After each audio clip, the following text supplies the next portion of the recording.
Bonsoir et bienvenue sur ce live. Donc nous et nos émotions, on va parler de fleurs de bac comme à chaque fois. Deux fois on en parle un petit peu moins. Et puis on parle aussi de la place du Père ce soir avec Elisa Boileau. Et donc je vous invite, pour ceux qui ne connaissent pas Elisa ou moi-même, sur ma chaîne YouTube, vous avez donc Nathalie Ozemery, vous avez une playlist avec Elisa. Donc voilà, c'est l'occasion d'aller regarder. C'est notre 4e live et il y en a d'autres programmés aussi.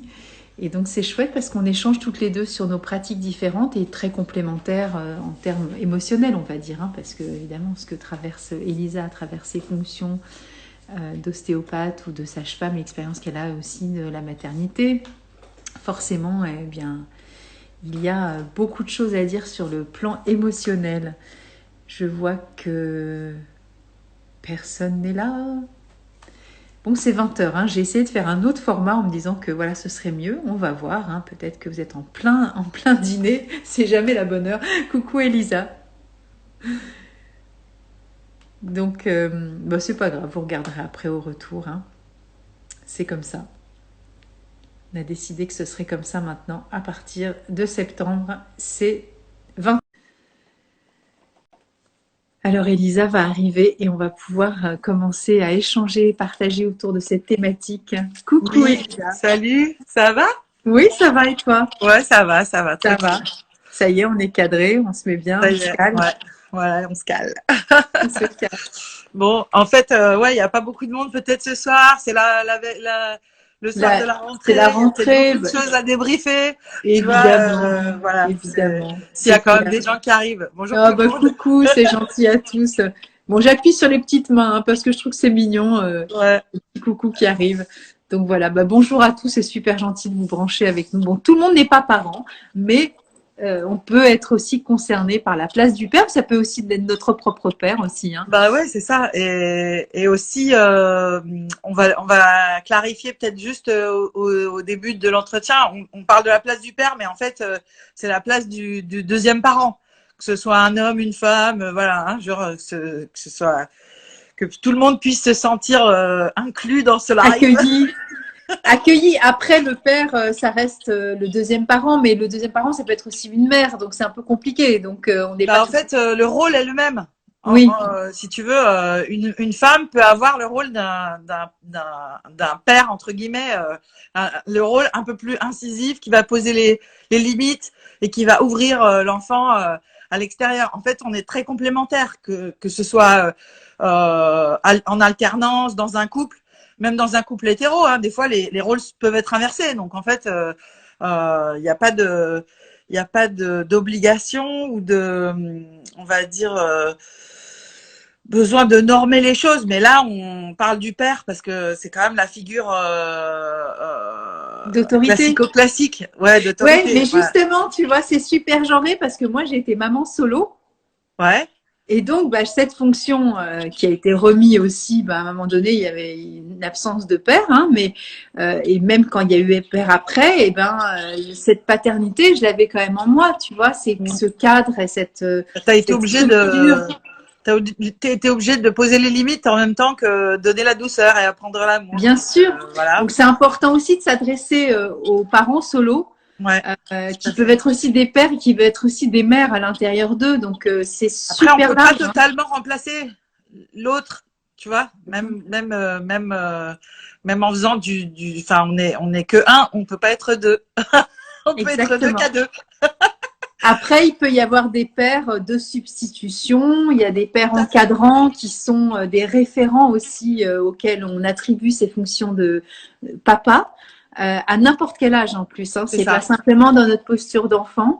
Donc, Et puis, on va inclure aussi peut-être tous les gens qui peuvent être comme des pères spirituels. Hein, si ça te va, parce que c'est vrai complètement. que moi j'ai eu la chance de rencontrer dans mon cursus scolaire et aussi post-gradué pas mal de gens qui ont pu représenter à différents niveaux de mon ouverture, de la connaissance spirituelle, voilà, qui m'ont vraiment élevée au sens clair du terme, quoi. Alors du coup, Elisa, j'ai écrit père, hein, mais on aurait pu écrire les pères, hein, parce que comme tu parles justement, non mais c'est vrai que dans les fonctions, on dit, oui, mais j'en réfère à mes pères. Mais bon, tu vois, c'est ce que tu Mais viens ça de dire s'écrit pas aussi. pareil. J'en Je réfère sais à mes bien. pères. C'est Voilà. pour ça que j'ai écrit père, voilà la fonction paternelle, mais les pères, c'est quand même en résonance Ouais. avec le langage des oiseaux, on entend quand même le papa. Hein, donc voilà, il y a quand même quelque Clairement. chose de cet ordre-là Ouais. aussi. De la transmission aussi, hein. Bah oui, c'est ça, de l'ouverture au monde en fait. Exactement. Mais il y a plein de monde ce soir. Tu vois, Merci à finalement, tout tous. le monde arrive. Bienvenue. Bon, alors 20h. Dites-nous si 20h c'est la bonne heure. Parce que moi, j'ai quand même galéré. Ça fait des mois et des mois que je fais à 7h moins le quart. Bon, après, c'est jamais la bonne heure pour personne. Mais apparemment, là, il y a un Disons peu plus de que, monde sur le téléphone. ouais, voilà, peut-être que les gens sont un peu plus calmes et tout le soir. Donc, bienvenue en tout cas à tous. Et si vous avez des questions, n'hésitez pas à nous mettre un petit message pour qu'on puisse répondre en direct en fonction de ce qui vous vient, ce qui vous passe, de quoi vous avez envie de parler. Et on essaiera de répondre. Alors, je sais pas si tu as vu quand tu es arrivé, il y avait marqué le titre ou pas. Je sais pas. Non, j'ai pas trop vu. Parce Pourquoi? que j'ai essayé de mettre un titre, mais j'ai l'impression que ça n'a pas marché ce soir. Bon, c'est pas très grave. C'est pas grave. Bon, ce soir, on parle de la place du père. On a donné une bonne info. À l'heure de l'apéro. Ouais, L'heure en de fait, l'apéro. on peut écouter un live avec une bière hein, ou un verre de vin. Il n'y a pas de problème. Exactement. Ben, nous, on n'en a pas, mais bon, c'est pas grave. Pensez à renouveler régulièrement lors du live le thème sur lequel vous intervenez. Merci, Nancy. Oui, mais justement, parce que normalement, la semaine dernière, j'avais réussi à mettre le titre, mais là, j'ai pas réussi. Mais bon, donc c'est la place du père. Mais on le fera régulièrement, on redira. Ouais, on va le redire au fur et à mesure. Ouais, on va le redire. Alors, moi, c'est vrai que si je peux démarrer ce petit live en donnant mon expérience de sage-femme, en fait, où c'est vraiment la naissance et la place du père à la naissance, c'est vraiment particulier, puisque en fait, la naissance, on le rappelle que c'est quand même quelque chose qui est unique, qui va permettre à l'enfant d'arriver et d'être accueilli. Et souvent, on se dit que voilà, c'est quelque chose qui comme un ouragan dans la vie du couple, hein, et ça va être intéressant aussi de se dire que le papa, s'il peut trouver sa place à ce moment-là, ça va être aussi une pièce clé de l'arrivée de ce bébé. Et que ça va rester engrammé pour toute sa vie. Dans ses cellules, dans son corps, dans sa mémoire tissulaire, dans son émotion, dans son chemin de vie même peut-être. Et clairement, j'ai tellement eu peu de soutien. Enfin, dans mon cursus de sage-femme, j'ai trouvé qu'on donnait vraiment très peu de place aux pères. En salle d'accouchement, on les guidait pas, on leur disait qu'ils servaient à rien, qu'il fallait surtout pas qu'ils tombent dans les pommes. Complètement. Que, vraiment, c'était assez hallucinant, quoi. Encore aujourd'hui, je trouve qu'on considère que l'accouchement, c'est une affaire de femme. Alors oui, c'est une affaire de femme, hein. Et c'est la femme qui va prendre sa puissance. Mais je trouve que l'interaction avec l'homme à ce moment-là, enfin moi j'ai vu des accouchements tellement beaux, tellement puissants avec le couple uni, l'homme à côté, bien sûr. que vraiment j'ai envie de dire à tous les papas, faut vivre ça une fois dans votre vie, quoi, parce que vraiment ça vous donnera des ailes pour affronter tout ce qu'il y a à affronter par la suite, quoi. Et en fait, souvent on croit que parce qu'ils font rien en termes d'action, parce que souvent l'homme d'habitude est dans l'action, on croit qu'ils servent pas. Mais en fait, voilà, Sophie, tu dis, je sais que je me suis détendue dès que mon conjoint est arrivé dans la salle d'accouchement. C'est clair que les papas, ils ont besoin de rien faire en fait. C'est 80% de la réussite, juste la présence. C'est ça. Alors, on parle d'énergétique, mais forcément, c'est une énergie, l'amour, hein, la présence de quelqu'un, ça ne remplace pas le rien. Enfin, je veux dire, c'est pas possible. Cette présence-là, elle est unique, elle est singulière et elle est nécessaire en fait. Hein. Même s'il n'y a pas, comme tu dis, d'action, le fait d'être, c'est déjà une action et c'est déjà considérable. C'est Merci Sophie. l'essentiel, j'ai envie de dire. Mais oui. C'est l'essentiel de ce qu'on doit vivre. Et c'est vrai que c'est très peu valorisé dans le sens où moi j'ai vu par exemple dans les maternités quand la péridurale était posée et que ben des fois ça s'apaisait un peu. Ben, au final, j'ai vu de mes yeux vus, hein, moi, en salle d'accouchement, la maman qui faisait du sudoku et le papa qui travaillait au Wi-Fi sur l'ordi. Donc c'est vrai que là, on se dit quid de la présence au bébé, quoi. Et vraiment, et là, je pense qu'on dépossède carrément les deux parents de leur place en réalité dans ce qui va se passer. Or, voilà, je pense que les papas, ils n'ont pas la conscience comme ils se sentent un petit peu peut-être impuissants par rapport à, bah, c'est la femme qui fait l'accouchement, hein. Donc c'est vrai que c'est elle qui va être au centre de la transformation.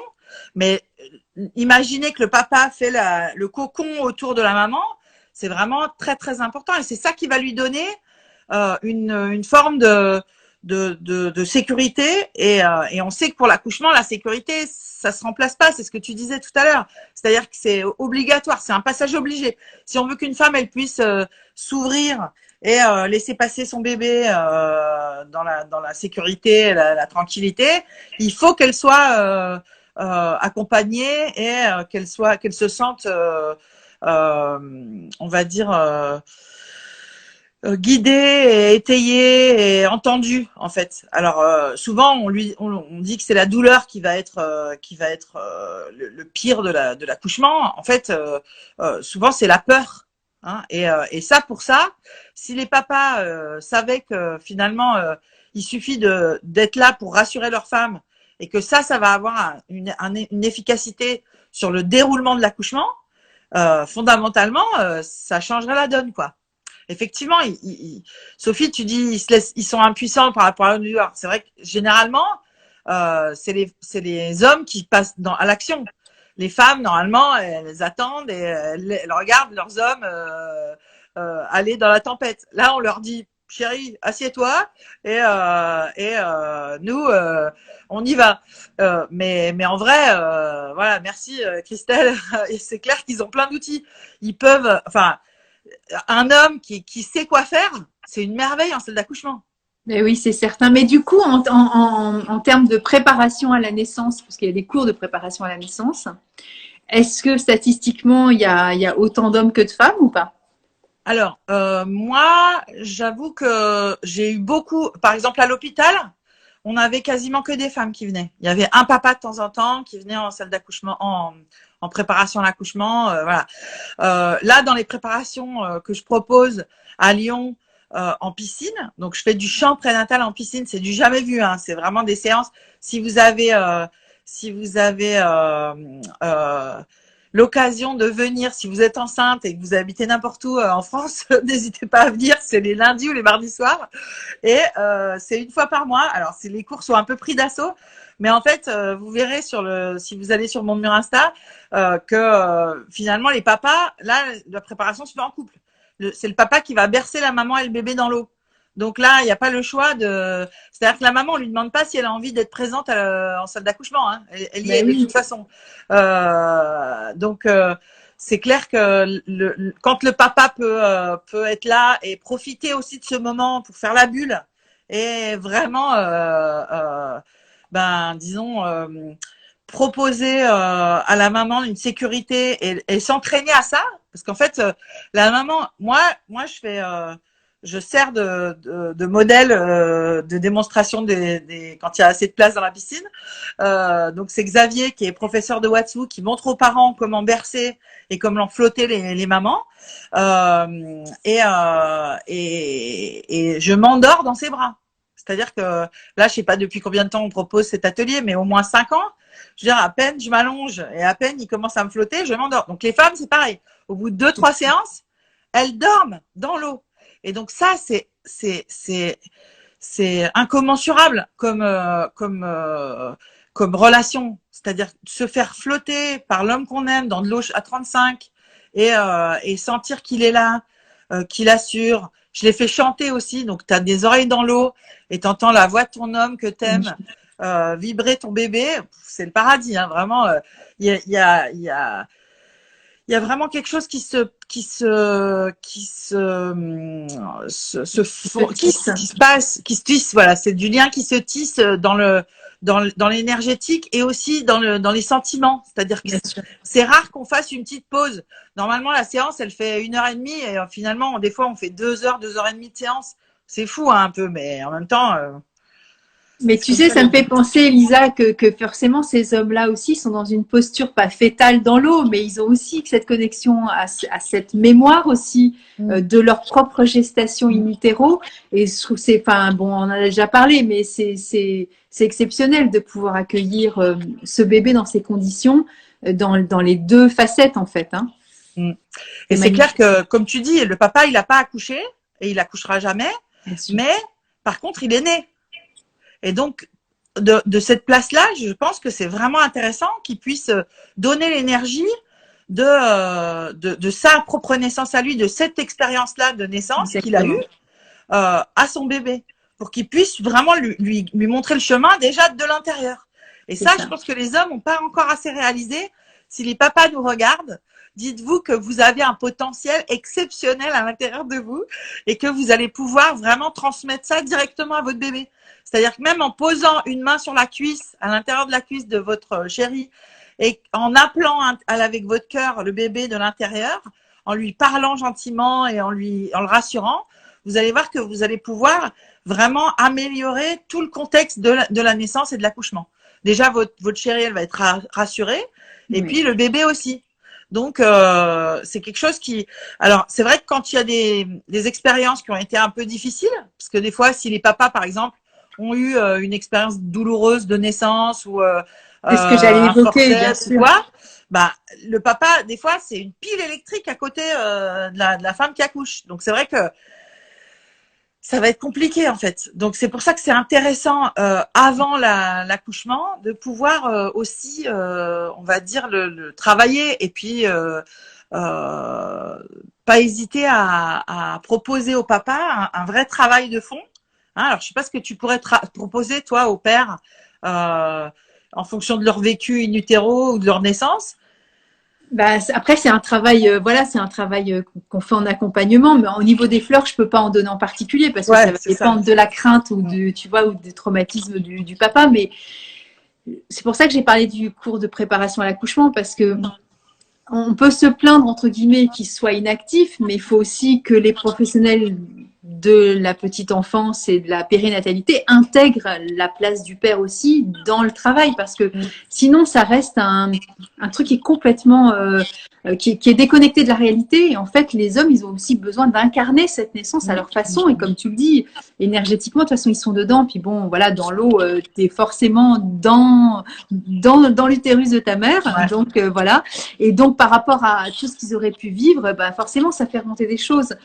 Donc, c'est peut-être le moment aussi, peut-être, de penser les plaies et tous les maux, les drames aussi, hein, qu'il y a eu, bien sûr, face à la naissance ou même la gestation, parce qu'il peut y avoir plein de choses qui se passent in utero pour le papa, tout comme la maman. Mais la maman, elle a déjà toute la gestation du bébé qui s'est mis en place, donc la connexion à ses propres troubles ont déjà été mis en place pendant toutes les semaines, en fait.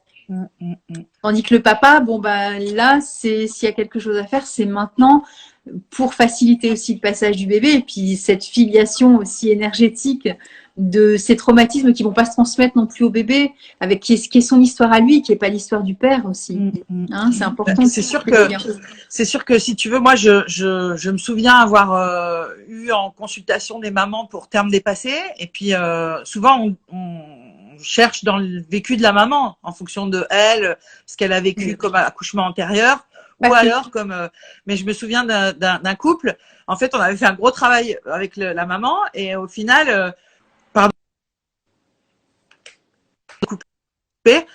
avait fait un gros travail avec la maman et au final, on s'est aperçu, le bébé ne venait pas, donc le terme était dépassé. Et en fait, je me suis retournée vers le papa à un moment donné en lui disant, mais et toi, ta naissance, qu'est-ce qui s'est passé? Et en fait, il se trouve qu'il avait eu une malformation au niveau de l'estomac et que il avait été opéré à la naissance tout de suite. Donc en fait, la séparation néonatale était restée dans sa mémoire et clairement, ça avait été difficile pour lui d'intégrer que, enfin, il avait réalisé que oui, en fait, oui, on a fait un petit travail pour pouvoir vraiment lui permettre d'intégrer que son histoire à lui ne va pas se répéter chez son bébé pour que finalement bébé puisse se décider à sortir. Donc c'était vraiment intéressant de pouvoir voir que ça a eu un impact en direct sur la suite. Et ça, on s'en rend pas assez compte en fait. Hein. C'est que l'histoire du bébé qui arrive dans un couple, mais qui a déjà une fratrie peut-être des fois, eh bien, il vient réveiller aussi des histoires personnelles et on est tous en interconnexion en fait. Hein. Ouais, ouais, c'est clair. Complètement. Et c'est vrai que j'avais envie de dire aussi que le papa, même si on lui laisse pas sa place, il peut la prendre. Hein. C'est-à-dire que aujourd'hui, il y a quand même pas mal de professionnels de santé qui réalisent à quel point c'est important de vivre ça en famille déjà. Mais si c'est un endroit où on n'a pas trop l'habitude de laisser les papas être là, en fait, il a aussi le droit de réclamer. C'est-à-dire qu'il a aussi le droit de dire que c'est aussi son bébé et il a aussi une utilité et il a le droit de. Moi, je dis souvent aux papas que à la fois ils vont faire la carte mémoire. Parce que la femme, une fois qu'elle aura ses contractions, elle va tout oublier, elle aura plus de cerveau et elle va vraiment être connectée à son bébé. Il faut que sur chaque contraction, donc moi je leur fais faire des sons sur les contractions et sur chaque contraction, il faut qu'elle visualise son bébé qui descend, le col qui va s'ouvrir et qu'elle visualise vraiment le col dans la lumière qui s'ouvre jusqu'à 10 cm. Et c'est clair que oui, le papa, il va vraiment avoir un impact où il va être obligé de lui redire. C'est la tête du bébé, c'est si c'est là, laisse-le descendre, lui il connaît le chemin. C'est-à-dire que le papa, il va avoir toute la verbalisation à faire parce que elle aura oublié ce qu'on a dit en préparation à la naissance et il va lui rester je dis souvent, il reste 2 neurones en fin de grossesse pour l'accouchement, un neurone pour le bébé, un neurone pour les boas. Hein, donc tu fais les sons graves, les boas, parce que les sons O et A, ça ouvre et ça permet de vraiment relâcher la bouche du haut, la bouche du bas, le col de l'utérus et du périnée. Et en même temps, ça permet de permettre d'envoyer l'énergie et de focaliser l'énergie. Donc à la fois on est dans le lâcher prise parce qu'on est dans l'expression, et à la fois on est dans je prends l'énergie de la contraction et j'en fais quelque chose de positif pour aider à trouver le chemin. Et donc ils sont à la fois la carte mémoire et le roc au milieu de la tempête. Parce qu'en fait, finalement, c'est lui qui doit tenir. Et c'est souvent déroutant, hein, parce que la femme, il faut imaginer, pour vous les papas qui regardez ce live ou qui le regarderez plus tard, il faut imaginer qu'à un moment donné, la femme que vous aimez le plus, va vous regarder cramoisie de douleur en vous disant chérie, ça va plus du tout, qu'est-ce qu'il faut que je fasse? Et vous aurez tout oublié aussi. Hein, donc en fait, il va falloir vraiment que vous puissiez vous souvenir de tout ce dont vous avez parlé pendant la grossesse pour pouvoir rester c'est vous le fil d'Ariane. Hein, c'est-à-dire que vous devez lui tenir le cap. Hein, c'est le capitaine du bateau, le papa, en fait. Hein, la maman, elle fait son travail dans le bateau, mais le papa, il va tenir la barre. Et si le papa, quand il voit la femme qu'il aime devenir cramoisie de douleur, et si elle lui dit qu'est-ce que je fais, il y a des papas qui craquent, hein, parce que en fait c'est humain. Tu vois la femme que t'aimes avoir mal, tu préférais qu'on t'arrache un bras plutôt que. En plus, tu te sens un petit peu responsable du projet. Donc voilà, tu te dis elle va m'en vouloir jusqu'à la fin des jours. Et en fait non, il faut bien vous dire pour les papas, ne vous inquiétez pas, c'est un état temporaire et elle va redevenir normale après l'accouchement. Mais si vous arrivez à lui donner l'énergie nécessaire à traverser cet état-là qui va être temporaire, c'est-à-dire que une fois qu'elle a le bébé dans les bras, elle va être métamorphosée en l'espace d'un éclair, un clin d'œil. Elle va devenir comme si elle sortait du spa. Donc, n'ayez pas peur de. En fait, pour les papas, si vous avez une chose à retenir, c'est ne jamais douter de votre femme. C'est-à-dire la puissance de la femme, elle se déploie au moment de l'accouchement d'une façon qu'on peut pas imaginer. Moi, j'ai été scotchée en tant qu'élève sage-femme en démarrant ma profession, qui est une profession merveilleuse, hein. Mais j'ai été scotchée de tout le pouvoir de la femme qu'elle a en elle et qu'elle peut développer. C'est hyper impressionnant, je trouve. C'est vraiment une énergie unique en son genre.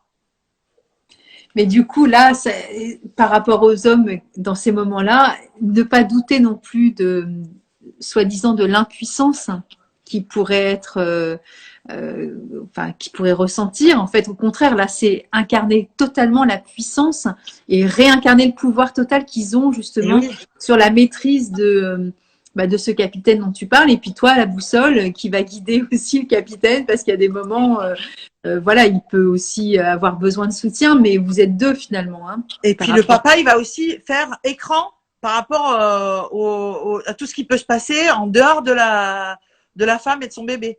Hein, c'est-à-dire que le papa, il va servir d'interface entre le personnel soignant et la maman. Et ça, c'est magique, hein, parce que, comme tu disais, Sophie, je crois, c'est clair que le fait d'avoir quelqu'un avec toi qui te soutient de façon empathique et qui t'aide à traverser ça et qui va faire la communication. C'est-à-dire pour tout ce qui est logistique, il faut que ce soit le papa qui fasse, d'accord ? Oui. Donc il faut que les papas soient briefés et qu'ils aient la carte de sécu, la carte de groupe sanguin, qu'ils puissent tous sortir les papiers. Souvent, c'est les mamans qui gèrent, mais normalement la maman elle devrait être que focalisée sur son bébé et que avec l'esprit tranquille pour pouvoir se laisser imprégner par les contractions, le travail, sentir que vraiment elle va avoir une décision à prendre à l'intérieur d'elle pour ouvrir et lâcher prise. Mais le papa, lui, il va être là pour lui expliquer, lui rappeler les étapes, lui dire allez, je suis là, je suis avec toi, et l'aider à traverser ça dans la plus grande douceur, le plus grand respect. Et voilà. C'est clair qu'il faut les briefer. Et du coup, ça peut arriver que des femmes arrivent et elles sont seules en disant que justement le papa ne veut pas être là. Alors, c'est moins fréquent, on va dire, hein, mais il y a encore dans certaines cultures, il y a encore. Alors souvent, quand le papa est pas là, il y a quand même quelqu'un qui est là avec la femme, la mère, la tante, la cousine, qui a déjà accouché. Et c'est vrai que ça aide. Mais je trouve que pour avoir vu à quel point ça permettait de souder le couple. Je veux dire, moi, souvent on dit oh là là, l'accouchement pour les papas, c'est très traumatisant. Après, ils ont plus de libido, machin. En fait, non. Hein. Quand le papa il est là et qui donne de l'énergie, il va être vraiment dans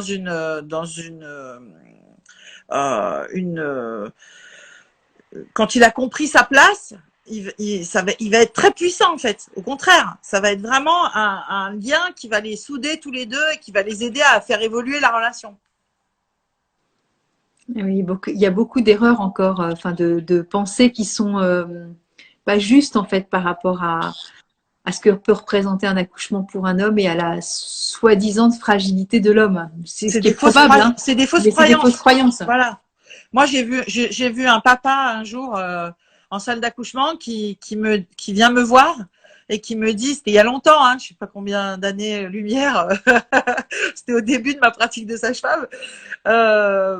J'avais un papa qui vient me voir et qui me dit, écoutez, j'ai vraiment envie d'être là pour l'accouchement de ma femme, mais en fait j'ai peur du sang.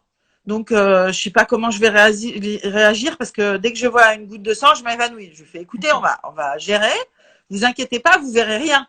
Je vais mettre tout sous des draps et vous, quand vous sortirez de la pièce et que vous rentrez dans la pièce, vous mettrez face au mur et comme ça, vous tournez dans la pièce pour pouvoir ne rien voir de ce qui se passe en bas. Donc, on fait ça pendant tout l'accouchement. Il y arrive, il gère, il est super présent. Il lui fait tout, il lui masse les mollets, il lui masse le dos, il fait tout. Et puis, au moment où sa fille, parce que c'était une petite fille qui naît, il était tellement émerveillé de voir sa petite fille qu'il voulait tout voir. Après, c'était l'inverse, c'est-à-dire que il voulait jusqu'à voir le placenta. Donc moi, je lui ai dit, bah non, le placenta, si vous tombez dans les pommes, si vous voyez une goutte de sang, ne regardez pas le placenta. Eh ben, il en a pas démordu. Il a dit, non, mais ma fille, elle est trop belle. Je veux voir le placenta, je veux voir tout ce qui lui concerne. Je veux lui raconter comment était son placenta si jamais ça devient une coureuse, une sprinteuse. Eh ben, voilà, je pourrais lui raconter d'où elle vient. Et c'est vrai que c'est beau parce que on voit aussi les papas qui vont chercher leurs ressources au fond et qui vont vraiment trouver des solutions pour traverser ces moments un petit peu délicats de troubles et de difficultés pour la femme. Hein. C'est-à-dire que effectivement, le plus important, ça va être d'aider la femme à trouver ses ressources. Mais comme c'est le mari qui la connaît mieux, sa femme, ben en fait, ils vont pouvoir vraiment accéder à quelque chose de différent en étant dans une dynamique ensemble, quoi. Après, quelle frustration aussi pour un père absent. Je veux dire, ça arrive aussi hein, qu'il y a des hommes qui ne peuvent pas être physiquement dans la capacité d'être dans ce rôle de père aussi, parce que la naissance arrive plus tôt que prévu des fois aussi. Hein. C'est clair que c'est assez frustrant et c'est assez délicat. Hein. Je veux dire, moi, j'ai eu quelques récits de papas qui ont loupé la naissance. Voilà, ils n'étaient pas là, ils étaient en déplacement professionnel, ils ont pas eu le temps de revenir. Alors des fois il y a des petits miracles hein, quand même, hein, parce que il y en a qui sont par exemple en Belgique. Il y a une fois où j'en avais un qui était en Belgique, donc je dis à la femme, c'était son deuxième, elle était déjà à 5 cm, je lui dis bah là il est en Belgique en voiture, on n'arrivera pas. Et en fait instantanément quand je lui ai dit vous allez accoucher bientôt, si vous continuez à avoir des contractions comme vous avez, vous accoucherez avant qu'il arrive. Instantanément, ses contractions se sont arrêtées. Il est arrivé, au bout d'une demi-heure, hop, les contractions ont repris. Donc, il y a quand même des petits miracles. Il faut jamais baisser les bras. Mais quand le papa peut pas être là, ben, en fait, il y a aussi d'autres façons de pouvoir accompagner cette naissance. Alors, je sais en cabinet d'ostéopathie, des fois, les bébés, ils ont besoin de refaire leur naissance. Et je sais que j'ai eu l'occasion d'avoir des déroulés de naissance chez des bébés qui voulaient montrer finalement à leur papa ce qu'ils avaient pu faire. Ça, c'est magique parce que à la fin, je leur mets toujours le bébé en peau à peau. Donc, je les fais dessaper en consultation. C'est un peu l'aventure chez moi. Et je leur mets en peau à peau directement et ils font le câlin en peau à peau avec la maman d'un côté, le papa de l'autre et le bébé en sandwich. Et du coup, je chante dans leur cœur pour pouvoir, dans le dos, je vais me mettre dans le dos de la maman, puis après dans le dos du papa, pour pouvoir vraiment retravailler toute cette énergie-là du lien qui peut-être n'a pas pu se faire au moment de la sortie du bébé. Et à savoir que le premier regard d'un bébé vers son papa, c'est quand même quelque chose de magique en fait. Hein, voilà, ça s'explique pas. Hein, c'est clair que c'est sacré, j'ai envie de dire. C'est vraiment quelque chose d'une force. C'est indestructible après le lien pour les papas. Hein, vraiment, quand ils peuvent s'investir pendant les contractions et être là aussi pour le bébé, c'est génial. Hein. Ouais, c'est vraiment magnifique. C'est des moments très précieux. Et alors moi, tu vois, j'ai eu beaucoup de chance avec Paloma Chaumette. Pour mon troisième enfant, j'ai pas accouché à Bichat comme les deux premiers. Et là, elle est en libérale et j'ai accouché dans une clinique à Boulogne-Billancourt. Et il y avait des lits, figure-toi, de 160. Et donc, le papa a dormi avec le bébé et moi, tu vois, pendant 3-4 nuits, le temps que je reste à l'hôpital. Enfin, c'était pas l'hôpital, c'est une clinique. Et ça, je dois dire que bon, c'est assez exceptionnel C'est aussi, génial. hein. Ouais, bah ouais, C'est vraiment génial. le cododo à la maternité, c'est C'est vraiment cool. vraiment fabuleux, quoi. Et j'ai envie de dire même des fois, moi qui ai pratiqué les accouchements dans l'eau, souvent on mettait le papa dans l'eau avec la maman pour Ah qu'il oui, ait sa femme dans les bras. Donc bien ça, sûr. le pot à pot de la maman, la sécurité qu'elle peut avoir dans les bras de son homme, c'est quand même C'est juste magnifique. génial, voilà. Et puis la petite chose que je voulais dire aussi, c'est pour les papas qui aiment l'aventure et qui ont envie de faire des choses. J'ai eu l'occasion il y a quelques mois d'accueillir un petit bébé magnifique de participer. Alors j'étais pas là en tant que sage-femme, j'étais juste là en tant qu'accompagnatrice, mais euh, j'avais entendu pendant les petites préparations que le papa avait bien envie de participer à l'accouchement. Mhm. Et en fait, au moment où donc ça avait duré un peu longtemps, elle avait fini par avoir la péridurale. Et au moment où donc c'était le médecin qui était venu pour l'accouchement, donc ouais, ça avait duré un petit peu, donc tout le monde était un peu à trépigner.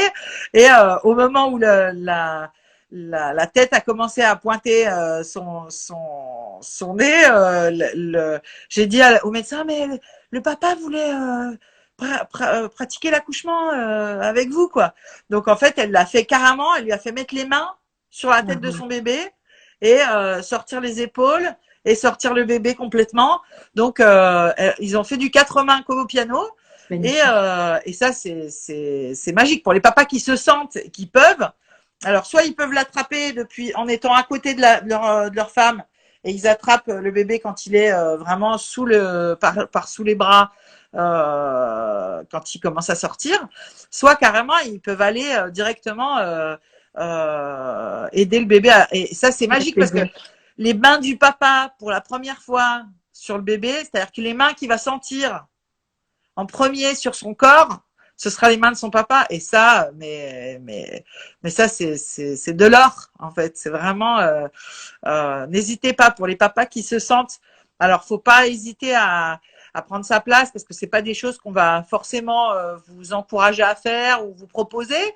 Mais si vous dites, voilà, moi, ça m'intéresse, j'ai envie, c'est important pour moi, c'est pas, c'est non négociable entre guillemets. Hein, Bien sûr. ben normalement, on devrait pouvoir vous aider à au moins sortir les épaules ou finir l'accouchement, quoi. Hein, parce que ça, c'est quand même joyeux de pouvoir faire ça. Mm.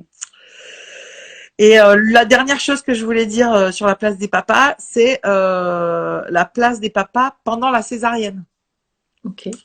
Parce que il se trouve qu'aujourd'hui, on ne laisse pas les papas en au Ah bloc oui. opératoire. Hein.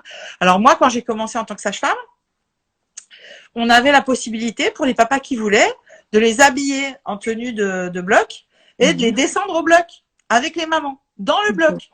Donc ça c'est génial parce que alors il y a eu plusieurs étapes, c'est-à-dire que au départ c'était dans le bloc, puis après c'était à l'extérieur du bloc pour des raisons d'hygiène.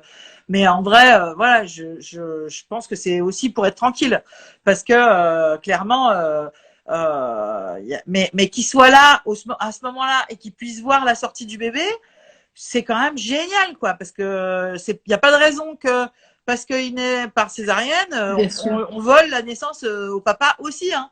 Et moi, je me souviens d'un papa qui avait vu le bébé sortir. Il était derrière la vitre et on aurait dit un match de foot. Il était là, ouais. Donc la maman rigolait pendant qu'on aidait le bébé à sortir. Donc c'était quand même une autre ambiance que si le papa est pas là, quoi, et qui peut pas du tout être intéressé par ce qui se passe. Donc c'est Bien vraiment sûr. important de dire.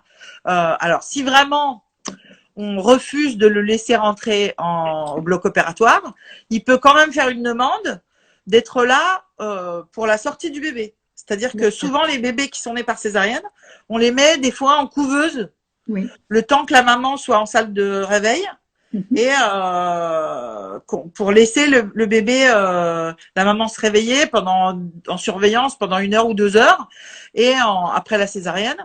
Et après, soit on monte le bébé dans un endroit un peu particulier, soit on laisse le bébé dans la couveuse à côté de sa mère plutôt. Mais il faut pas hésiter pour les papas à demander de faire aussi le pot à pot, par exemple. Moi, je sais que les mamans qui avaient des césariennes prévues, ça les consolait un petit peu Ah de se oui, dire bien que le sûr. bébé, il allait avoir 2 heures de pot à pot avec son papa et 2 heures de pot à pot avec sa maman à l'arrivée. Comme ça, il fait plus de pot à pot finalement que s'il est né Que par de voie basse. couveuse. Bah oui, Voilà, oui. c'est ça. C'est toujours mieux que la couveuse. Donc, prévoyez une chemise qui s'ouvre pour pouvoir mettre le bébé à même la peau. Et puis, par-dessus, il faut mettre des couvertures en polaire. Il faut que... Mais ça marche, le bébé kangourou, ça marche dans la cordillère des Andes. Hein, la fille de Catherine Dolto, de Françoise Dolto, Catherine de Totolich. Catherine de Totoliche, oui. Voilà, elle faisait des réanimations de bébés dans la cordillère des Andes et les prématurés, ils résistaient en étant collés à leurs parents. Hein, donc il n'y a pas Bah, le de corps, il fait problème. 37 degrés, hein, donc Ouais. tout va bien. Hein. Donc Et du normalement, coup, c'est génial parce que le bébé, il se sent rassuré, il n'est pas perdu. Le papa peut lui parler, il peut même faire des sons, le papa, des sons graves. Il faut savoir que pour les papas, les sons graves, chaque note va correspondre à un point d'acupuncture dans le corps et va permettre de libérer un organe. Donc, vous pouvez chercher les notes. Si le bébé, il pleure un peu, qu'il est un peu coincé dans son estomac ou quoi, ben, vous descendez dans les graves et vous allez voir que le bébé, tout d'un coup, clac, quand on arrive à la note de l'estomac, il tombe et il dort. Donc, c'est vraiment génial. N'hésitez pas à faire ça pour les papas. moi, j'avais un ami là ce soir au téléphone qui a plus de 70 ans et qui me disait qu'il était là pour ses 4 enfants, figure-toi. Pour la naissance? Ouais. Ouais, Ouais, c'est bah, magnifique, c'est hein. génial. Ouais. C'est vraiment super. Et comment ça se passe actuellement, Elisa, avec toutes les situations sanitaires pour justement tous les parents? Alors, c'est vrai que c'est très compliqué parce que moi j'ai un cousin qui a récemment eu un bébé, enfin il y a en plein Covid, et lui il a carrément pas été accepté en salle d'accouchement. Donc c'est vrai que pour tous les papas qui ont eu l'impression d'être maltraités ou en tout cas de pas avoir pu prendre cette place-là, n'hésitez pas à aller voir des professionnels qui vont pouvoir travailler là-dessus. Parce que ce manque-là ou cette frustration-là, il faut pas qu'elle reste. Il faut que ce soit parlé à l'enfant. Il faut que l'enfant puisse entendre. J'aurais voulu être là avec toi. J'ai pas pu être là. Je suis désolée. Et que le parent puisse pleurer éventuellement son chagrin de ces circonstances traumatisantes, parce que c'est traumatisant pour la mère et c'est Bien sûr. traumatisant pour le papa. Parce Oui. que lui, il est mis à l'écart alors que en fait, voilà, c'est vraiment difficile. Hein. Donc les premiers temps, ça a été vraiment difficile pour les papas. Et c'est clair que je pense on s'est pas rendu compte assez. C'est-à-dire qu'on gérait une situation de crise. Hein, mes collègues à la maternité, on leur a envoyé des tutoriels pour faire des blouses, des surblouses on manquait de matériel, hein, donc dans la région On les a vus, les Rhône-Alpes, vidéos, hein, ça a bien été sûr. compliqué, hein, voilà. Ouais. Donc les tutoriels en surblouse sac poubelle, c'est vrai que c'était compliqué. Donc c'est pour ça qu'elles ont réduit au maximum les risques dans le vers Nancy, Metz, en Lorraine, tout ça où ça a été vraiment très très difficile le Covid. C'est vrai qu'il y a eu des mesures qui ont été drastiques. Mais aujourd'hui, je pense qu'il y a pas trop d'endroits pour l'instant où c'est interdit l'entrée des papas en salle d'accouchement. Voilà, il y a encore des endroits, je pense, où on met le masque aux mamans pour l'accouchement. Donc ça, je sais pas comment elles font parce que honnêtement, c'est vraiment difficile. C'est compliqué. Voilà, c'est vraiment compliqué. Mais en règle générale, le personnel soignant est hyper compréhensif et c'est-à-dire que les parents peuvent enlever le masque dès que les gens sortent, les professionnels sortent de la pièce. Donc ça permet aussi de respirer un peu. Mais c'est vrai que l'accouchement c'est compliqué quoi. Donc voilà. Donc d'autant plus quand il y a de la peur qui règne autour. La place du papa, on va dire, dans ces cas-là, elle est vraiment primordiale parce que c'est lui qui va faire le pilier sur laquelle la maman va pouvoir s'appuyer et le bébé, parce qu'au niveau de l'intérieur aussi, la peur, ça rentre dans l'utérus. Et du coup, le bébé, s'il sent que son papa, il est droit dans ses bottes et que il Il peut donne la arriver en force. confiance. Ouais, c'est ça, il donne Ben la oui, force et l'énergie et que il y a des papas qui balancent des vannes, ça dédramatise aussi bien hein, sûr. souvent. Donc c'est chouette le fait de. Je me souviens d'un papa qui regardait on a dans à Givors, à l'hôpital de Givors, il y a une salle nature où il y a carrément une piscine, enfin une piscine, une baignoire d'accouchement, enfin de dilatation et un tatami à 20 cm de hauteur et vraiment avec un petit matelas, c'est hyper confortable. Un peu ce que tu disais, quoi. Les parents peuvent s'allonger tous les deux. Et donc le papa, il disait, ah, mais ça c'est super, je vais prendre les mesures pour le fabriquer chez moi. Et donc la maman, elle rigolait parce que ça la détendait de voir son homme pas du tout Ben stressé. oui. Pour les trois autres, il était tout stressé, il parlait pas. Là, comme il était dans une ambiance différente, et puis que limite on buvait le thé, nous, à côté, et lui prenait les mesures du tatami d'accouchement, quoi. Donc c'était vraiment, c'est une autre aventure, quoi. En fait, quand les papas peuvent prendre leur place, ça donne une dimension qui sort un peu de l'hypermédicalisation parce C'est que ça. ils mettent leur empreinte aussi et souvent c'est pas pareil. Et puis j'ai envie de dire que quand le papa demande des choses, il est plus écouté que des fois quand c'est la mère qui C'est demande. vrai. C'est quand même hallucinant, hein. C'est hallucinant. Bah oui, mais parce qu'on se on remet sur le coup de l'affolement ou de je ne sais pas, ou de délire féminin ou de l'hystérie Oui, féminine. c'est ça, c'est Non ça. mais Alors que s'ils ah, demandent gentiment, oui, donc moi en préparation, je leur dis voilà, vous demandez, est-ce que ma femme elle va bien? Oui, elle va bien. Est-ce que mon bébé va bien? Oui, il va bien. Bon bah alors voilà, je voudrais qu'elle change de position, je voudrais qu'elle se mette debout, je voudrais qu'elle aille prendre une douche, elle a envie de faire ci, elle a envie de faire ça, est-ce que vous pouvez lui faire ça? Et si on le fait avec un petit sourire et en rassurant l'équipe, hein, parce que finalement la maman va bien, le bébé va bien, c'est je rassure l'équipe.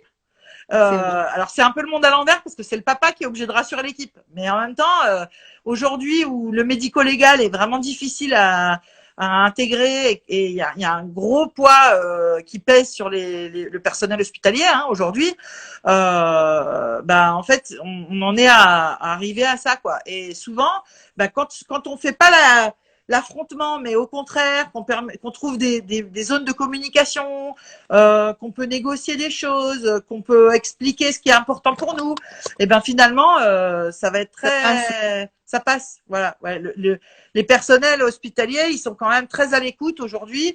Ils savent que c'est important aussi pour le bébé, et donc ils vont. Mais encore aujourd'hui, je pense que c'est très intéressant que ce soit le papa qui pose la question. En plus, la maman, si elle se défocalise du bébé pour demander des choses à l'extérieur, elle va perdre sa concentration, son focus. Et elle, il faut qu'elle ait plus de cerveau frontal. Il faut que son cerveau frontal, il soit déconnecté, qu'elle soit vraiment focalisée sur le bébé. Voilà. Donc voilà. Et c'est vrai que je disais tout à l'heure que j'aimerais que les hommes soient plus concernés par l'accouchement c'est-à-dire que souvent on leur dit bah c'est la femme qui fait tout mais non en vrai c'est pas la femme qui fait tout et c'est vrai que tu vois moi aujourd'hui je suis formatrice dans le cadre de la périnatalité autour de la grossesse de l'accouchement et de tout ce qui peut aider les grossesses à se mettre en place et tout ce qui peut aider les femmes à plus avoir mal pendant leur sexualité, libérer les adhérences au niveau de la en gynéco. Et ben c'est vrai que j'ai peu d'hommes qui se sentent concernés par ces sujets. Tu vois, C'est fou. c'est-à-dire qu'en stage, sur un groupe de 30, Mm. je vais avoir 3 hommes. C'est quand même terrible. Enfin, Ouais, c'est fou. Vraiment. c'est vraiment, moi, j'ai envie de dire aux hommes, mais vous êtes importants dans cette histoire de couple et de parentalité, et vous allez y gagner, parce qu'en fait, d'être dans quelque chose de l'ordre de la communication et de l'engagement, ça va vous donner une place encore plus euh, réelle et forte, en fait. Et puis, il y a une légitimité à avoir cette place. C'est pour ça que je disais, bon, après, je ne veux pas me mettre des gens à dos, mais c'est très bien les cercles de femmes et tout, il n'y a pas de souci. Mais tu vois, je trouve qu'il y a des moments, il y a une forme d'exclusion aussi. et une forme de d'exclusion, mais d'exclusivité à la connaissance, à la pratique, etc. Et je trouve ça vraiment dommage parce que enfin, moi, je parle toujours aussi en tant que maman parce que j'ai mon expérience de femme, de mère, mais voilà, mes enfants, j'ai deux garçons. Je veux dire, je ne les ai jamais exclus d'aucun discours. Ouais. J'ai pas spécifiquement parlé à ma fille comme ça et pas devant mes garçons. Enfin, je veux dire, ça ne me viendrait même pas à l'esprit. Je ne comprends pas comment on peut être aussi radical dans en tant que femmes, dans nos façons aussi de ne pas inclure les hommes. Et ce qui ne veut pas dire qu'il ne faut pas qu'il y ait ces moments-là de privilège, mais je trouve que c'est vraiment dommage. Tu vois, c'est ce soir, c'est moi qui t'avais proposé ce thème de la place du père. Ouais. Et tu avais sauté de joie en disant, ah, super comme idée. Non, mais bon, c'est fou, quoi, en fait. Et je trouve que c'est, tu vois, pour ces jeunes générations qui sont des jeunes parents ou qui vont devenir, qui vont devenir des parents aussi, bougez-vous pour que les choses changent, parce que c'est à vous de prendre votre place aussi, mais c'est aussi à nous, les femmes aussi, de laisser la place aux hommes. Ouais, c'est ça. Et je trouve ça vraiment dommage, en fait, parce qu'ils ont besoin d'entendre ce genre de témoignages. Et c'est vrai qu'il y a beaucoup d'hommes, tu vois, qui font les formations avec moi et qui disent que ils vont voir leur femme après la formation et ils leur demandent pardon en disant je suis désolée, je savais pas, j'ai pas compris, bien sûr. J'ai pas pu être là pour toi comme tu avais besoin. Aujourd'hui, je comprends. Je suis vraiment désolée. Et du coup, c'est vraiment hyper important de pouvoir dire à tous les hommes qui vont avoir des bébés, bien maintenant sûr. Ou plus tard, ou que en fait, c'est merveilleux ce moment-là par rapport à voir un bébé qui arrive au monde. Et puis de se sentir responsable de ça, c'est-à-dire que c'est vous qui êtes à l'origine de ça, donc je vois pas pourquoi on les exclurait de quoi que ce soit. C'est eux qui ont créé ce petit être-là, et le fait de pouvoir être présent et d'accompagner à leur mesure et avec qui ils sont, en rigolant, en pleurant, en étant ému, en étant silencieux, en étant juste dans le contact, et si le papa il masse les petits pieds du bébé ou le dos quand il arrive, ça c'est incomparable. C'est-à-dire ça restera gravé dans les tissus du bébé pour toujours, pour toute sa vie. C'est ça. Donc du coup, tu vois, ce soir pas de fleurs parce qu'il n'y a pas à placer des fleurs en particulier. Ouais. Mais je trouve que c'était important aussi, tu vois, qu'on échange autour de cette place qui est fondamentale et voilà, et surtout, après, on parle de l'accouchement, là, mais la place du père, elle est partout, hein. Ouais, Elle n'est pas que au moment de l'accouchement, elle n'est pas que au moment de la grossesse, elle n'est pas que au moment de la conception. Elle est aussi pendant toute la durée de la croissance de l'enfant. Exactement. Les phases. À chaque phase, moi, je sais que des fois, je demande aux parents d'être là tous les deux en séance d'ostéo pour que le papa puisse voir de quoi a besoin l'enfant. Parce que vraiment, ils sont très, très impliqués. Et c'est des éponges, les petits. Hein, souvent, on dit l'enfant est révélateur du symptôme du parent. Bien sûr. Donc, on fait souvent un gros travail avec les mamans. Mais il faut pas oublier que les bébés, des fois, ils expriment les sentiments que les papas osent pas exprimer. Donc, quand on peut faire la séance avec le papa en complémentarité avec le bébé, c'est magique. C'est vraiment génial. Donc, surtout pour les papas, si vous avez l'impression d'être démunis ou de pas avoir votre place, ou vous avez l'impression que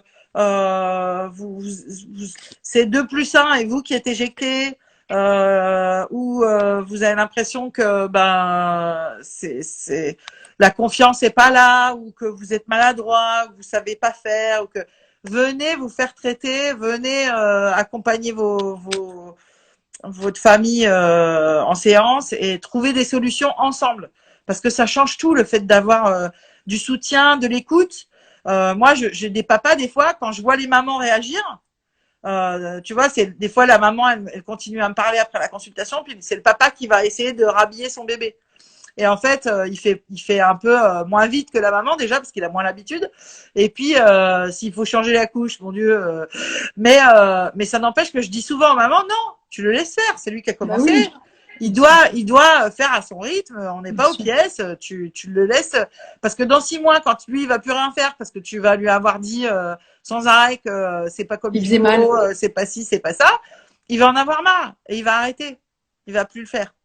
Donc voilà, en fait, il faut arriver et donc juste des petits échanges comme ça en cabinet, ça peut déverrouiller les situations et permettre aussi au papa de se sentir légitime, comme tu dis, de dire bah si, moi je vais faire ça et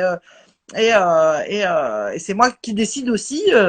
Alors c'est important que le bébé il puisse savoir que bah c'est pas pareil quand c'est maman et c'est pas pareil quand c'est bébé quand c'est papa. Pour le bébé il va bien voir qu'il y a deux manières de faire, mais c'est une richesse aussi de pouvoir avoir deux manières de faire. Ouais, c'est une richesse. Et puis après, faut pas se sentir aussi. Enfin, c'est compliqué pour un homme de pas se sentir vulnérable face à ça, face à la toute puissance de la femme et de la mère qui vient de mettre au monde ou qui a ce bébé en gestation, etc. Donc des fois, c'est vrai qu'il y a une grande fragilité en se disant bon bah elles ont plus besoin de moi, mais c'est un leurre total en fait. Oui, c'est ça. Moi, j'ai entendu des choses comme ça, mais c'est pas possible en fait de dire bon, bah, elle fait un bébé toute seule ou elles n'ont pas besoin de nous. Mais c'est en fait c'est une pensée, c'est la pensée magique en fait de la non responsabilisation de la posture d'homme en fait. Il n'y a pas à s'exclure de la relation en fait. Et la femme n'exclut pas nécessairement. Alors il y en a qui excluent évidemment, hein, mais il y a aussi des hommes qui ne sont pas là. Mais ce que je veux dire, c'est que c'est une entente qui doit se faire et il n'y a pas de bien ni moins bien, il n'y a pas de rôle de posture. Je veux dire, physiologiquement, les femmes portent les bébés et elles mettent au monde. Point. Il n'y a pas de discours là-dessus. Il n'y a pas c'est mieux d'un côté ou c'est mieux de l'autre. Tant que le bébé peut, par exemple pour le froid, tant que le bébé peut pas dire s'il a froid ou chaud, hein, et ben en fait c'est celui qui l'habille qui décide comment il l'habille. À part si c'est la troisième bronchiolite, effectivement. Hein, là on va. Mais souvent les mamans les habillent trop, les papas les habillent pas assez, mais en même temps c'est important de laisser faire cet apprentissage là. Et puis petit à petit, l'enfant, quand il pourra s'exprimer, il va dire non, j'ai trop chaud, non, j'ai trop froid, je suis comme mon père, je suis comme ma mère. Et c'est tant mieux, en fait. C'est très bien qu'il y ait des diversités. Et c'est ça qui va faire évoluer tout le monde. On est d'accord. Super. Bon, on rappelle que fin novembre, on a une formation ensemble. Oui, fin novembre, on a une formation à Lyon qui va porter autour des fleurs qui peuvent nous être utiles sur le domaine de la périnatalité. Donc pour tous ceux qui sont là et qui sont professionnels de santé, qui veulent avoir une petite ouverture sur les fleurs de Bach, n'hésitez pas à venir.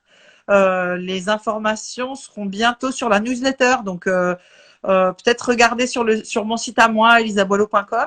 Et sinon, on vous tiendra au courant au fur et à mesure. Voilà, moi c'est pareil, j'ai mis quelques informations sur mon site et puis voilà, c'est les fleurs de Bach, donc la connaissance des fleurs et puis après la pratique avec des cas cliniques qu'on va pouvoir décortiquer ensemble. Ouais, je pense que ça va être très pratique, hein, donc c'est important que vous ayez des clés et que vous puissiez l'utiliser tout de suite en sortant de ces 2 journées où on va partager à foison les expériences de chacun et puis voilà, pratico-pratique, hein, une bonne trousse à outils accompagnante et bienveillante avec les fleurs. Super. Et on va se retrouver au mois d'octobre avec un 5e live avec Elisa. Hein, c'est bien. On a pris un abonnement. On s'amuse quand même, c'est bien. Hein. Oh bah oui, d'abord on s'amuse. Hein. Ouais. C'est l'essentiel. Et on partage en même temps. C'est ça. Est-ce qu'il y a des questions encore sur le rôle du père avant qu'on boucle ? Alors, j'ai mon ami Jay qui disait, qui était très pertinent, donc l'anecdote de laisser la place aux hommes, ne pas castrer quand un homme est impliqué et participe. Non, c'est très important. Ouais, c'est clair. Bon, sinon, en tout cas, il y a des drames. Ouais, c'est dommage quoi. En fait, ça décourage les papas les plus motivés. Donc c'est dommage. Oui. Ouais, et en même temps, quand on parle de castration, c'est une histoire de couple en fait. Hein, il y a certains hommes aussi qui acceptent aussi cette posture d'homme castré. Donc il y a 2 poids 2 mesures aussi. Hein, ouais, mais ça se travaille en fait. Exactement. C'est pour ça que je vous dis, quand vous voyez qu'il y a des choses qui sont déséquilibrées, il faut pas hésiter à pouvoir travailler le yin chez la maman qui est trop dans son C'est ça, pouvoir. dans sa volonté, Et, sa voilà, domination. de déployer le yang chez le papa qui va pouvoir aussi découvrir des facettes de lui-même qu'il a peut-être jamais Exactement. osé Explorer. approcher. Hein. Souvent, c'est Exactement. dans le couple, on se trouve dans nos failles en complémentarité. Donc forcément, c'est comme ça que ça joue. Hein. Parce que la castration, elle peut être aussi au moment d'un repas, au moment où tu vas chercher une bouteille à déboucher, où tu vois, il y a la femme qui peut dire mais non, mais je t'avais déjà dit qu'il fallait pas prendre ça devant tout le monde. Donc, normalement, il n'y a pas d'autorité dans le couple. Donc là, elle est partout, la castration. Donc si elle est déjà dans le couple, elle va évidemment stigmatiser encore plus fort au niveau du bébé, parce que là, justement, cette personne-là pourrait être aussi dans une situation où elle pourra avoir envie aussi de protéger son bébé. Une bouteille de vin ne la protège pas. Si elle tombe par terre, c'est pas très grave. Un bébé, c'est différent. Donc là, ces jeux-là psychologiques, ils se rejouent forcément à un niveau beaucoup plus important quand le bébé arrive. Donc voilà. Et après, quand c'est plus que le bébé, hein, c'est les enfants et les ados. Hein. Après ça, voilà, quand on repère ça, c'est intéressant de le travailler. Il y a plein de moyens de pouvoir travailler ça, notamment moi, j'utilise beaucoup les bases de l'épigénétique méthode Nogues. Hein, donc, ça fait un live déjà dessus, hein, c'est un live dessus, voilà, avec Marie-Françoise Nogues. Vous pouvez trouver les infos sur méthodenogues.net, voilà. Et voilà, n'hésitez pas, c'est assez intéressant et ça vous permettra d'évoluer, de faire de nouveaux apprentissages pour vous libérer de vos prisons. Oui, et puis il y a plein de choses qui se répètent aussi, hein, dans la famille, dans la généalogie. Il y a des conditionnements aussi, donc c'est important aussi de déverrouiller tout ça. Hein. Et on n'a pas parlé des familles recomposées, mais on en parlera peut-être sur le prochain live. Bien sûr. Sur la place de papa, on fera un petit, on fera un petit aparté sur ça. Exactement, avec plaisir. On va vous laisser. Oui. Il est là. Bonne soirée. Ouais. À bientôt, Elisa. Merci à tous. Merci en tout cas, Nathalie. C'est juste génial de pouvoir initier ces petites soirées. C'est toujours très agréable. Merci beaucoup. Toi. À bientôt. Merci beaucoup. Oui, à bientôt. Ciao.